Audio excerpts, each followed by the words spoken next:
지금 이 한반도 정세를 비롯한 국제 정세가 요동치고 있습니다. 한미를 중심으로 북한은 북중로를 중심으로 지금 신냉전 구도가 확실히 더 격화되고 있다는 겁니다. 자, 여러분들도 아시다시피 이달 18일 윤석열 대통령이 미국을 방문하여 바이든 대통령을 만납니다. 여기에는 기시다 일본 총리도 함께하죠. 한미일 정상회담이 또다시 캠프 데이비드라는 이 미국 대통령 별장에서 가지게 되는 것입니다. 자, 이렇게 한미일 공조 체계가 그 어느 때보다도 강화되고 있는 반면에 북한도 중국과 러시아의 동맹을 강화하는 모습을 보여주고 있습니다. 한반도 북한 동향. 최근에 김정은이 3월 3일부터 3월 5일까지 군수공장을 현지도했습니다. 그것도 3일씩이나 현지도한 적은 별로 없습니다. 김정은 정권 들어서서 아마 이번이 처음인 것 같습니다. 그리고 이 군수공장 시찰을 끝나자마자 당 군사회의 8기 7차 확대 회의를 진행했습니다. 왜 이렇게 북한 김정은은 그렇게 극비밀리에 진행돼야 할 이 군수공장 무기 생산 체계를 그대로 전 세계에 공개했을까요? 물론 이것은 전 세계도 공개할 뿐만 아니라 북한 주민들에게도 모두 공개하는 내용들입니다. 그리고 8월 1일에는 여러분들도 뉴스를 통해서 아시겠지만 러시아의 인류신 62M 수송기가 평양 순환비행장에 약 36시간 체류하다 돌아갔습니다. 한나절 반이죠. 그리고 나서 김정은 위원장이 바로 군수공장, 그것도 최신식 무기들을 생산하는 공장들을 방문했던 겁니다. 연관성이 있어 보입니다.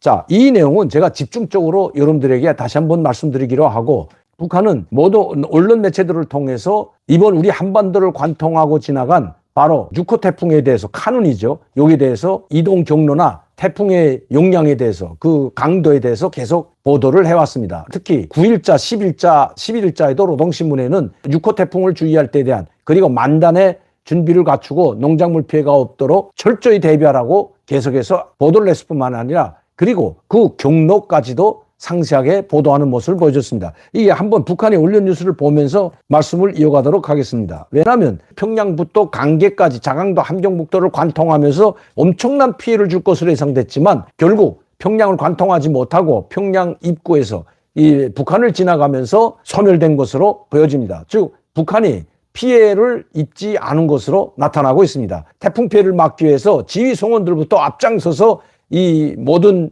의무를 다하자는 사진 묶음을 일단 보내드렸습니다. 한번 보시죠. 노동신문 9일자에 실린 사진입니다. 태풍에 의한 피해를 최소화하기 위한 투쟁의 전이라는 건 전투 N 앞장이죠. N 앞장에서 혁명의 지휘성으로서의 맡은 책임을 다하자. 북한을 관통할 것으로 예상됐던 이 태풍 피해 때문에 상당히 전전긍긍했던 것이 맞습니다. 그리고 예견되는 태풍 6호의 이동 경로, 이 8월 10일자 신문에 이렇게 실렸습니다. 노동신문에 실린 보도입니다. 지난 7월 말 필리핀 부근상에서 발생한 태풍 6호가 계속 이동하고 있다 하면서 태풍 6호의 영향으로 10일부터 11일 동서해안과 중부 내륙의 여러 지역에서 특히 함경남북도 바닷가의 일부 지역에서는 초속 10m 이상의 강풍도 예상되고 있다. 강원도 함경남도부의 바닷가 지역에서 10일, 11일 함경남도 북부, 함경북도의 바닷가 지역에서 폭우를 동반한 250에서 350 매우 많은 비가 내리며 11일 강원도 함경남북도의 내륙 지역과 황해북도 지역, 개성시, 라선시에서 폭우를 동반한 100에서 150mm의 많은 비가 내릴 것으로 보고 있다. 이렇게 지금 그 이동 경로를 알려주면서 많은 비를 동반할 것으로 예측을 했습니다. 자, 그러면서 거기에 대한 만단의 철저한 준비를 갖추라고 했는데 전혀 피해 상황이 없다고 합니다. 그럼 뭐라고 또 했는지 한번 보시죠. 농경지 침수 방지에 특별히 힘을 넣어야 한다. 이것도 기사죠. 이것도 10일자 기사입니다. 그리고 나서 11일자 기사를 한번 보겠습니다. 센 바람과 사진 묶음을 실었습니다. 11일. 10일과 11일 연이어 이렇게 폭풍 피해를 대비하기 위해서 지금 이 옥수수죠, 여러분. 이 옥수수 보입니다. 옥수수에 새끼줄을 치고 옥수수 떼가 넘어지지 않게 하고 도랑을 치는 이런 사진을 실었고요. 그리고 이 배수 현장, 이 도시에서는 배수 시설이 제대로 물이 빠져나가는지 점검하는 거하고 해일이 없는지 바닷가 지역에 나와서 여기를 대비할 때에 대한 이걸 지금 보고 있는데 이건 원산입니다. 이건 원산시. 이것은 함흥시입니다. 이건 벽성군입니다. 앞장서서 지금 피해 대책을 세우라는 것이 11일까지 이렇게 지금 나와 있고 약간의 비가 내리고 있는데 그렇게 큰 비는 내리지 않습니다. 그리고 농경지와 농작물 보호에 만전을 가해야 된다는 기사를 실었습니다. 이제는 사진 묶음을 싣고 이번에도 11일 날에도 기사를 실었습니다. 센 바람과 폭우, 이 태풍을 북한은 센 바람이라고 하죠. 큰 물에 의한 피해를 최소화하기 위해 한 사람같이 떨쳐나섰다. 농경자, 농작물 보호에 만전을 기하며 하면서 이런 기사를 싣고 피해를 막기 위해서 최전선에서 일하고 있는 모습. 이제 염주군, 평원군을 비롯한 각 군들에서 지금 태풍 피해를 막기 위해서 간부들이 이렇게 열심히 일하고 있던 최소화해서 한 사람같이 떨쳐나섰다고 했는데 이렇게 떨쳐나서라고 이야기하고 있는 겁니다. 이 12일자 노동신문을 한번 보겠습니다, 여러분. 이 피해 소식이 전혀 없습니다. 북한에는 이제 태풍이 지나갔죠. 오히려 우리 한국 피해에 대해서, 우리 한국에서 일어난 이 태풍 피해에 대해서 북한이 엄청난 태풍 피해를 입었다고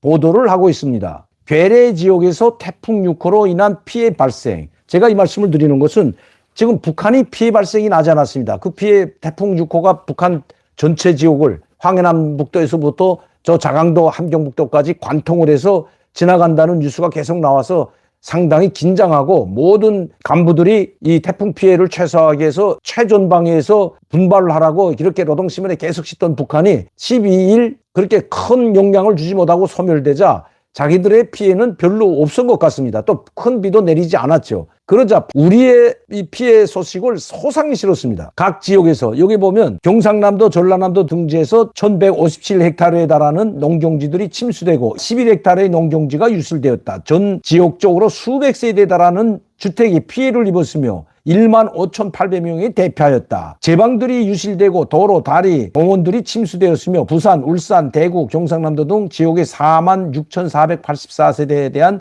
전력 공급이 중단되었다. 일부 지역에서는 여객기, 여객선, 철도 등이 중단됐다. 대구에서는 사망자와 행방불명자가 발생하였으며 부산 지역에서는 10일 하루 동안에 520여 건의 태풍 피해가 났다고 한다. 그러면서 이렇게 사진까지 자상하게 다 실었습니다. 농경지 침수되고 뚝이 무너지고 도로가 유실되고 마을이 잠기고 도시의 주택가의 지붕들이 날아가는 지금 이 마을 사람들이 무릎 위에까지 물에 잠겨서 이 집을 빠져나오는 이런 사진들을 아주 소상하게 실었습니다. 북한이 이런 사진을 싣는 것은 한국도 이렇게 태풍 앞에서는 속수무책이라는 거죠. 이번 장마 피해로 말미암아 국지성 장마로 인해서 우리가 7월 달에도 엄청난 피해를 받고 많은 사람들이 사상자까지 발생한 상황입니다. 태풍으로 말미암아 또 이렇게 됐는데 7월 장마 때의 사진은 그렇게 싫지 않았죠. 그러나 자기네들은 이렇게 철저하게 준비됐기 때문에 전혀 피해가 발생하지 않았다고 이야기하는 것 같습니다. 노동신문에 이런 사진들 이렇게 많이 싣는다는 것은 북한 주민들에게 보여주기 위한 것이라는 거죠.